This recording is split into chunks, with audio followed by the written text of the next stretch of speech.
4 Navy commandos surrounded her in the warehouse. Laughing, taunting, weapons ready.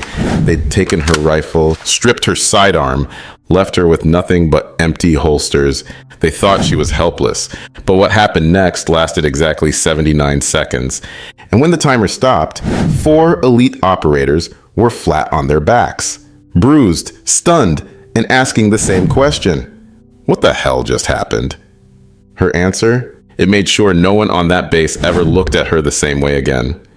Before we show you exactly how she dismantled 4 commandos without firing a single shot, drop a comment telling us where you're watching from and hit subscribe, because this one goes from 0 to brutal in under 2 minutes. Now let's get into it. The morning air at Fort Wexler carried that particular blend of jet fuel and pine that every military brat learns to recognize. Sharp and clean, with an undertone of diesel exhaust and hot concrete that promised another scorching day ahead. Staff Sergeant Rachel Keene stepped off the shuttle bus onto cracked asphalt that was already radiating heat despite the early hour, her boots finding purchase on pavement marked with tire tracks and oil stains from decades of military vehicles. Somewhere beyond the concrete hangars, she could hear the rhythmic chants of morning PT drifting across the compound, like a familiar heartbeat. Sound off. 1, 2, followed by the thunder of boots hitting ground in perfect unison. Wexler wasn't your typical army base. This was where the branches came to play their ego games, disguised as joint training exercises. Navy SEALs, Army Rangers, Marine Raiders, Air Force PJs, all rotating through to prove that their particular brand of badass was superior to everyone else's. The kind of place where cooperation had sharp teeth and rivalries ran deeper than anyone wanted to admit. Rachel moved across the yard with the unremarkable efficiency of someone who'd been wearing boots for 15 years. Her woodland pattern BDUs were regulation perfect. Her sidearm sat naturally on her right hip, and she carried herself with the quiet confidence of someone who'd stopped needing to prove she belonged anywhere. But her eyes never stopped moving. Guard towers, training zones, exit routes. Old habits from places where not paying attention got you killed. The armory smelled like gun oil, metal polish, and the kind of industrial disinfectant that never quite covered the underlying scent of testosterone and competition. Behind the wire mesh counter, 4 men in navy blue combat shirts clustered together, their conversation punctuated by the kind of laughter that usually meant someone else was the joke. Lieutenant Kane noticed her first. Tall, blonde, built like a recruiting poster, with pale eyes that assessed everyone like they were either an asset or a threat. He looked her up and down in one quick practice sweep. Well, look what the Army sent us," he announced to his buddies. "Hope she knows which end of the rifle the bullets come out of." The others, Petty Officer Ricks, Chief Daniels, and Corporal Vega, chuckled like he'd said something clever. It was the kind of easy camaraderie that came from running together as a unit for months, finishing each other's sentences and reinforcing each other's assumptions about their superiority.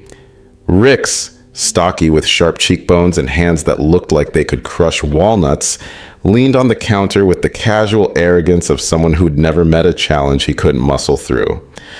"Don't worry, LT. We'll keep her safe out there. Make sure she doesn't trip over her own bootlaces or accidentally point that rifle at her own foot." Vega snorted, his nervous energy making him bounce slightly on the balls of his feet. "Maybe we should get her a safety manual. You know, military weapons for dummies or something." Rachel didn't bite. She'd heard variations of this conversation in a dozen different languages across 3 continents. She signed for her M4, pulled it across the counter, and started her inspection routine. Chamber check, sight alignment, sling adjustment. Her hands moved with the kind of muscle memory that came from handling weapons in places where a malfunction meant more than just failing an exercise. "Easy there, killer," Daniels called from behind her. Chief Daniels was older than the others, maybe pushing 40. with the kind of weathered face that suggested he'd seen actual combat instead of just talking about it. Those training rounds won't hurt anyone unless you point them the right way. Vega, skinny and wired like he'd mainlined espresso for breakfast, snorted. I heard she's more of a PowerPoint warrior than trigger puller anyway. Bet she hasn't seen real action since the Bush administration. Rachel finished her weapon check and slung the rifle across her chest without acknowledging them. Guess we'll find out, she said simply, then walked toward the briefing room. Behind her, she heard Kane's voice drop to what he probably thought was a whisper. $20 says she folds the first time someone gets aggressive. Rachel kept walking. She'd been underestimated by better men than these four, and it never lasted long. The smart play was to let them think whatever made them comfortable. Reality had a way of correcting misconceptions. The briefing room had been a storage hangar in a previous life. All concrete floors and metal rafters, with folding tables shoved against the walls to make room for rows of uncomfortable chairs. A whiteboard dominated one wall, covered in hand-drawn diagrams of the day's training scenario. Urban breach and clear exercise, staged in one of Wexler's warehouse mock-ups. Rachel chose a seat in the second row, positioning herself where she could see both the instructor and keep track of the room's dynamics. Around her, small clusters of trainees segregated themselves by branch. You could read the tribal affiliations in their posture, their patches, the way they held their weapons. The 4 Commandos had claimed a row near the back, sprawled in their chairs like they were holding court. Kane's boots were propped up on the chair in front of him, and he was explaining something to the others in the tone of voice that suggested they should feel privileged to receive his wisdom. Major Billings entered precisely on time, lean, gray-haired, with the kind of authoritative presence that made conversation die without him saying a word. He began laying out the exercise parameters. 4-person assault team, time breach and clear, simunition rounds that hurt enough to demand respect but wouldn't leave permanent damage. Rachel took notes, her mind already mapping the scenario. She'd run variations of this drill hundreds of times, in training and in places where the targets shot back with real bullets. But halfway through Billings's briefing, Kane raised his hand with the casual arrogance of someone accustomed to redirecting conversations to suit his purposes. "Sir," he said, his tone respectful enough on the surface, but carrying an undertone that suggested he was about to improve everyone's day with his brilliant insight. "Since today's exercise is supposed to test adaptability under stress, why don't we give the Army rep here a little extra challenge?" The room went quiet. Billings stopped mid-sentence and fixed Kane with a stare that could have frozen boiling water. "What kind of challenge, Lieutenant?" Kane's smile was all teeth and no warmth. "Strip her weapons, let her run the scenario unarmed. See how she adapts when she doesn't have her security blanket." The suggestion hung in the air like smoke from a bad cigar. Daniels leaned forward, adding his voice to the mix. "Could be good training, sir. Real world doesn't always give you time to grab your rifle." Ricks nodded sagely. "Besides, we'll still keep her on the team. Just level the playing field a little." The snickers from Vega didn't need translation. Rachel sat perfectly still, her expression revealing nothing while her mind calculated angles and possibilities. This wasn't about training. This was about 4 men who decided her quiet competence was somehow a challenge to their authority. "That's not how the scenario is designed," she said evenly. "This is a time breach drill, not hand-to-hand combat training." Kane's grin widened. "Exactly. So if you can still pull your weight without weapons, that proves something, doesn't it?" Major Billings looked uncomfortable. He'd clearly dealt with these commandos before and knew their reputation for pushing boundaries. The kind of men who confused arrogance with confidence and thought rules were suggestions for lesser people. "Look," he said finally, "we'll try it for the first run. If there are problems, we'll adjust. Sergeant Keene, surrender your weapons. You're going in unarmed." The order cut through the room like a blade. Refusing would make her look insubordinate in front of 50 witnesses. Complying would let these 4 jackasses think they'd scored a victory. Either choice came with a price. Rachel stood slowly, lifted her M4 and walked it to the front table. Her sidearm followed, leaving her holster empty and her options significantly reduced. She set both weapons down with deliberate precision, not slamming them, but making it clear this wasn't submission. When she returned to her seat, the Commandos were grinning like they'd just won the lottery. Rix made a show of whispering something to Vega that set them both chuckling. Across the room, a couple of younger soldiers exchanged glances that clearly said she was about to get destroyed. Billings finished the briefing and dismissed everyone to the staging area. As chairs scraped against concrete and bodies moved toward the exit, Kane passed close enough to Rachel's shoulder to murmur, "Hope you've been doing your yoga, Sergeant. You're going to need all the flexibility you can get." She didn't respond, didn't even turn her head. But as she fell into step toward the warehouse, her mind was already shifting gears, cataloging joint locks, pressure points, the dozen ways to turn an opponent's weapons against them. If they wanted to see how she handled herself without a rifle, she'd give them a demonstration they'd never forget. The warehouse chosen for the exercise was a steel cathedral of echoes and shadows. Temporary plywood walls had been erected inside to create a maze of corridors and blind corners, the kind of layout that punished hesitation and rewarded decisive action. Fluorescent lights hummed overhead, casting harsh shadows that shifted with every movement. Rachel stood in the staging area outside the tape-marked entrance, feeling the weight of eyes from the observation deck above. Word had spread through the base's gossip network faster than a brush fire. The Army advisor was going in unarmed against 4 Navy commandos. The deck was packed with spectators, some genuinely curious, others hoping to see a train wreck. Kane, Daniels, Rix, and Vega moved through their pre-mission routine with the casual confidence of men who believed the outcome was already determined. Kane slapped his magazine home with unnecessary force, the metallic click echoing through the space like a period at the end of a sentence. Daniels rolled his shoulders, working out kinks that weren't there. Rix and Vega exchanged fist bumps like they were heading to a party instead of a training exercise. "Try to keep up in there, Keen," Daniels called over his shoulder. "Wouldn't want you to get lost before the fun starts." Rachel knelt at the edge of the staging mat, adjusting her gloves with methodical precision. She didn't respond to the taunt, didn't even look up. Her attention was focused on details these 4 hadn't bothered to notice. The way the lighting created blind spots in certain corners, how the plywood walls flexed slightly under pressure, the fact that their gear made distinct sounds when they moved. Without weapons, she was theoretically at a massive disadvantage. But theory was just theory. Every piece of equipment these men carried was a potential tool in the right hands. Every moment of overconfidence was an opening. Every assumption about her helplessness was ammunition she could use against them. Major Billings's voice crackled over the loudspeaker. "Team Alpha, stack at the entry point. Scenario begins on my whistle. Objective is the green crate in the center room. 3 minutes on the clock." The Commandos formed their entry formation with textbook precision. Kane on point, Daniel second, Rix third, Vega bringing up the rear. Rachel found herself positioned 5 paces behind the stack, close enough to technically be part of the team, but far enough back to be an afterthought once they hit the door. Up on the observation deck, she caught fragments of whispered conversation. 79 seconds? She'll be lucky to last half that. 4 against 1. And she's got nothing. This is going to be ugly.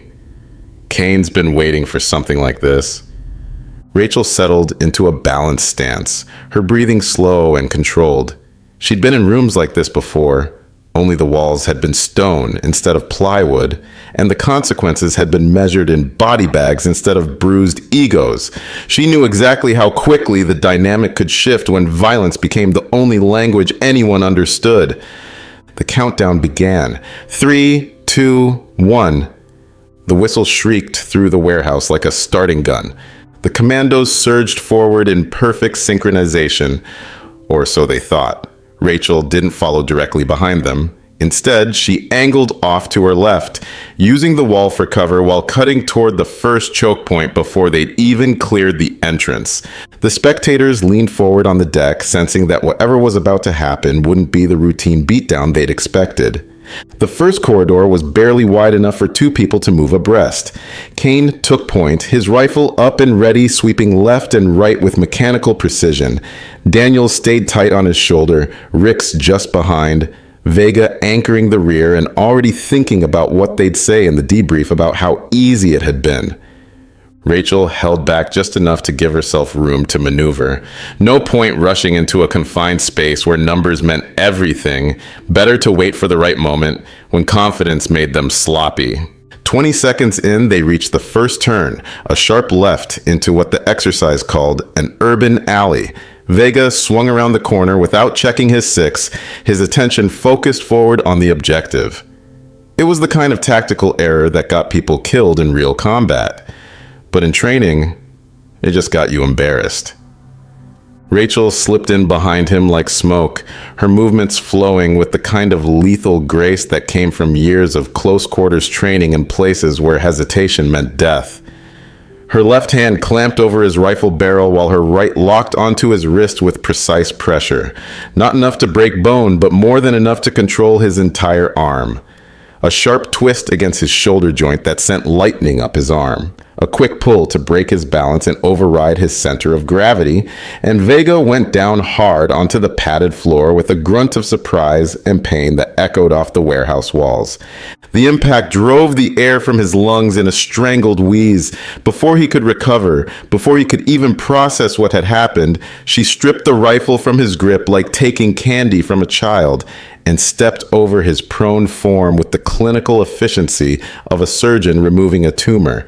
32 seconds. Ricks heard the commotion and spun around, his eyes widening when he saw her holding Vega's weapon. He tried to bring his own rifle to bear, but she was already inside his guard, using the captured weapon like a lever to hook behind his knee. A sharp sweep, and his legs were gone. He hit the deck with a thud that echoed through the warehouse. She dropped her knee onto his sternum, just enough pressure to pin him without causing permanent damage, and used her free hand to apply a blood choke. Ricks tapped frantically against the mat, officially out of the scenario. She shoved his rifle back at him and moved on without a word. 45 seconds. Kane was beginning to understand that something had gone catastrophically wrong with his brilliant plan. He wheeled toward her, trying to bring his weapon up in the narrow confines of the corridor, but the space that had been designed to favor the assault team now worked against him. His rifle became a liability instead of an asset. Rachel stepped to her right, letting his momentum carry him forward. Her left foot hooked behind his ankle, while her shoulder drove into his ribs. Kane went sideways into the padded wall, with a bone-jarring impact that knocked the wind out of him. The rifle slipped from his grasp. She caught it before it hit the ground, spun it into a control position, and had it aimed at his center mass before he could draw his next breath. He froze, his face cycling through confusion, anger, and something that might have been respect. 62 seconds. That left Daniels. The chief had heard enough of the chaos behind him to know that brute force was his only remaining option. He came around the corner fast and low, his arms spread wide for a tackling embrace that would have worked against most opponents. But Rachel wasn't most opponents. Instead of fighting against his momentum, she dropped her center of gravity and used his own force against him. Her hands found purchase on his sleeve and forearm, and with a sharp pivot that drew on years of close quarters training, she threw her hip across his line of attack. Daniels went airborne for a split second that probably felt like an eternity, then crashed onto his back with enough force to rattle his teeth. Before he could recover, she'd stripped his sidearm, racked the slide in one smooth motion, and had it aimed at his chest from less than 3 feet away. 79 seconds. The whistle blew again, sharp and final. Silence fell over the warehouse like a blanket. The only sounds were the distant hum of fluorescent lights and the ragged breathing of 4 men who'd just discovered the difference between confidence and competence. Rachel straightened slowly, handed the training pistol back to Daniel's grip first, and stepped away from the carnage she created. From the observation deck, a ripple of voices spread through the crowd like wildfire through dry grass. Some were muttering in disbelief, others chuckling in the way people do when they've witnessed something that defies their understanding of how the world works. The younger recruits were pointing and whispering, their voices carrying fragments like, "How did she?" And, "Did you see that move where?" And 4 guys, man, 4 of them. One recruit leaned over to his buddy and whispered with barely contained awe, "She just destroyed all 4 of them in under 90 seconds with her bare hands."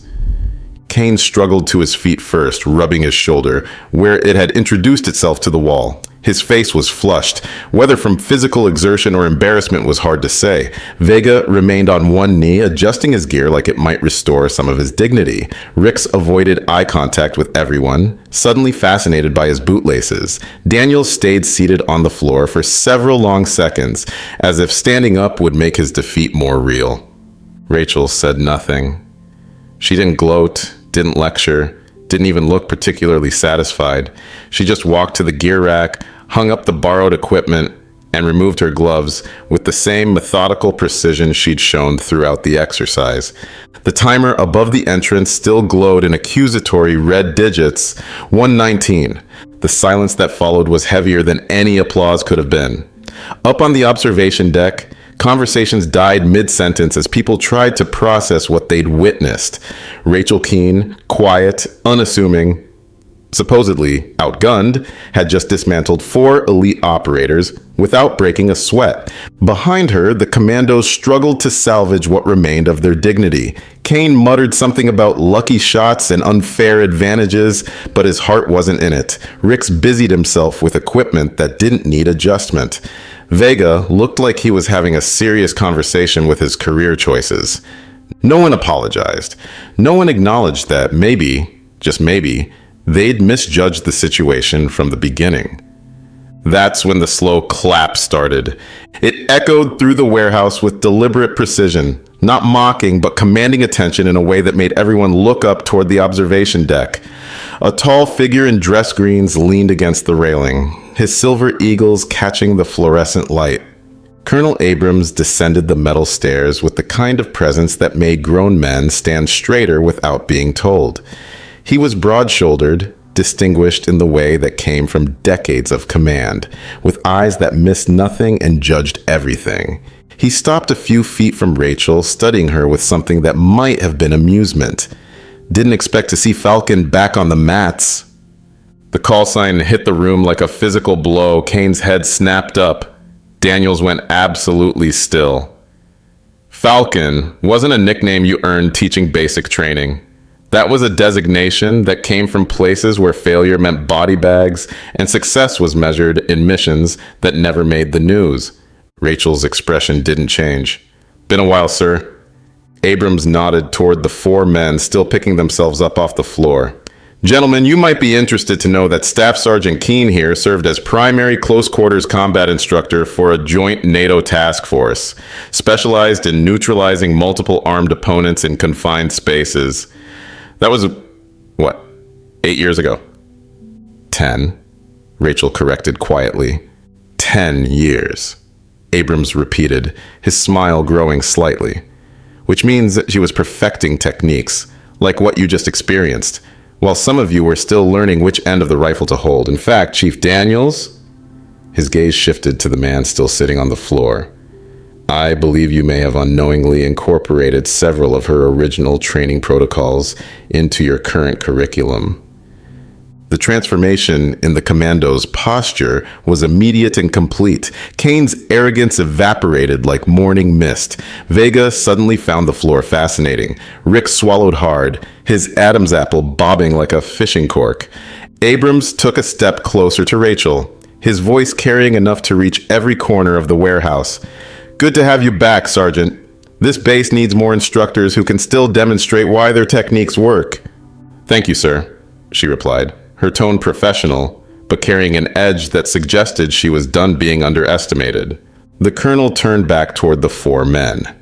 "As for you, gentlemen, I think a lesson in humility is overdue. You'll clean every mat in this facility, and you'll do it properly.